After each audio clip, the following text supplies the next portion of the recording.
दोस्तों, आज की कहानी है बेटा बहू थोड़ा अपनी जिम्मेदारियों को समझना सीखो। दोस्तों, कहानी शुरू करने से पहले अगर आपने चैनल को सब्सक्राइब नहीं किया हो तो कर लीजिए ताकि आपके पास पहुंच सके हर नया वीडियो।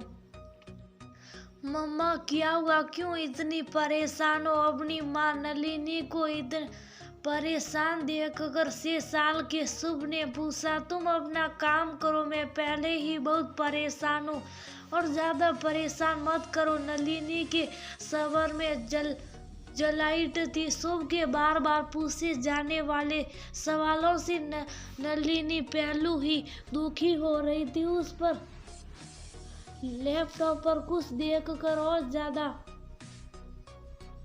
परेशान हो गई। अरे बहू, इस पर क्यों गुस्सा हो रही? वो अपने काम की जुजलाइट बच्चों पर निकालना अच्छी बात नहीं। तभी घर में घुसते हुए मीरा जी ने उन दोनों की बात सुन ली। दादी आ गई, दादी आ गई कहते हुए शुभ मीरा जी की तरफ भागा। मम्मी जी, आप आ गई?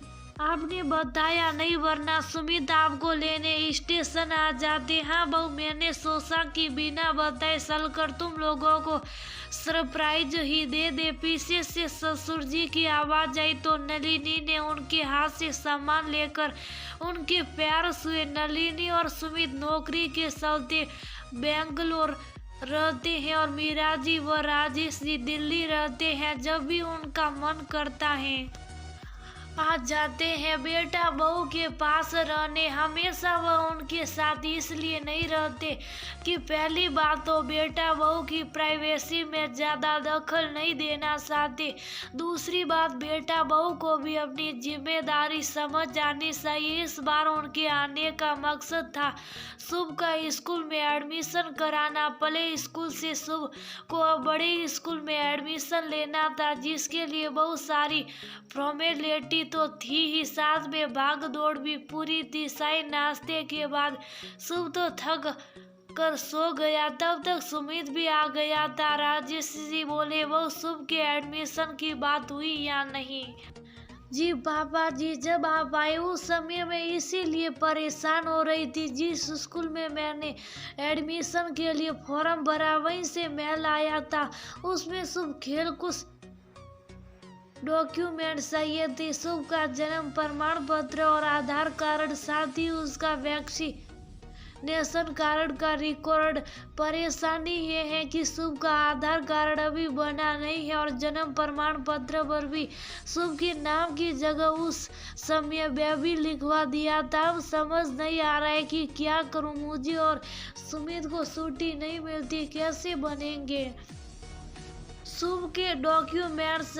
इसलिए तब से मैं बहुत परेशान हूँ। बस इतनी सी बात। अब तुम शुभ के एडमिशन की चिंता छोड़ो और अपने ऑफिस का काम ठीक से करो। आखिर उसके दादा दादी कब काम आएंगे? लेकिन हाँ, ये जरूर कहूँगा कि जब ये सब डॉक्यूमेंट्स बनवाने का समय आया था तब मैंने तुम दोनों को बहुत समझाया था कि अभी समय है, वक्त पर काम कर दो वरना बाद में परेशानी होगी। लेकिन तुम दोनों ने मेरी बात नहीं सुनी। खैर, कुछ परेशानी तो जरूर होगी, देखते हैं। राजेश जी की बात सुनकर नलिनी और सुमित ने अपना सिर झुका लिया। बात तो उनकी ठीक थी। अच्छा ठीक है, थैंक यू। राजेश जी ने फोन रखा। इतनी देर में राजेश जी ने स्कूल में फोन मिला लिया था। स्कूल रिसेप्शन ने कहा है कि आधार कार्ड बनकर भी नहीं आएगा तो कोई बात नहीं, उसे अप्लाई करने की एप्लीकेशन भी सबमिट हो जाएगी। हाँ, जन्म प्रमाण पत्र जरूर चाहिए, कल जाकर सब बनवाता हूँ।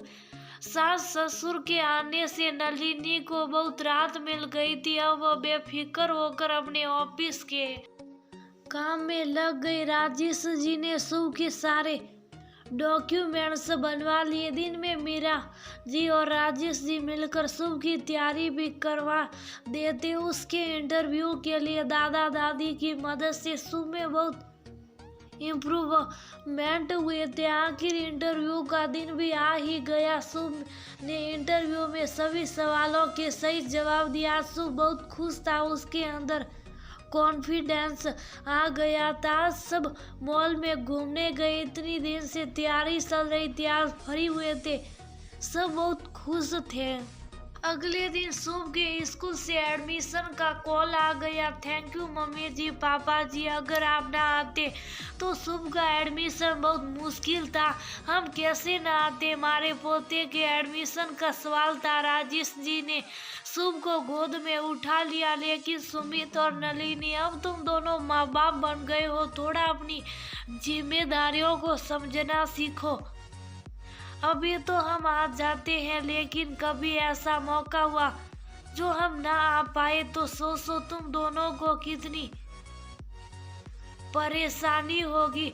तुम्हें अकेला छोड़ने का मकसद ही यही है कि तुम अपनी जिम्मेदारियों को समझो।